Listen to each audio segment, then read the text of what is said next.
Hovoriace knihy.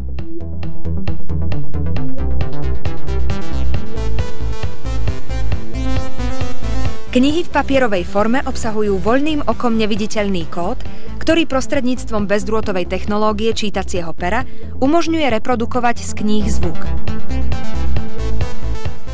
Čítacie IRS pero sníma zvolené vetné spojenia, slová, články, hudobné súbory a iné ľubovoľne zvolené hlasové prejavy. IRS pero má v sebe zabudovaný reproduktor, ktorý automaticky reprodukuje vybraný obsah, umožňuje nahrávanie vlastnej výslovnosti a jej porovnávanie s originálom alebo nahrávanie domácich úloh.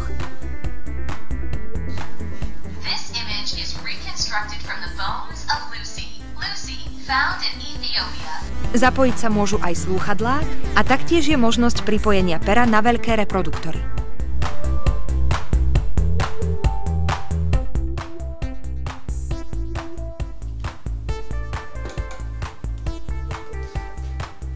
Curio, made by Sony, could run at a speed of 45 feet or 14 meters per minute.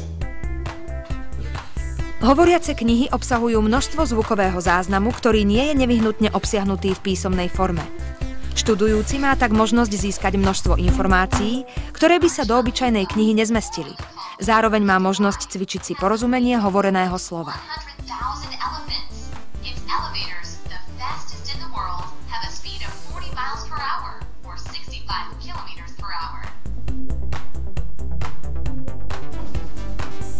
What do you know about the Burj Khalifa? Touch A or B to answer each question. Hovoriace knihy zároveň obsahujú interaktívne testovanie, pri ktorom pomocou audio otázok má študujúci možnosť odpovedať áno, nie. Podľa správnosti odpovede dostane okamžite spätnú audioväzbu.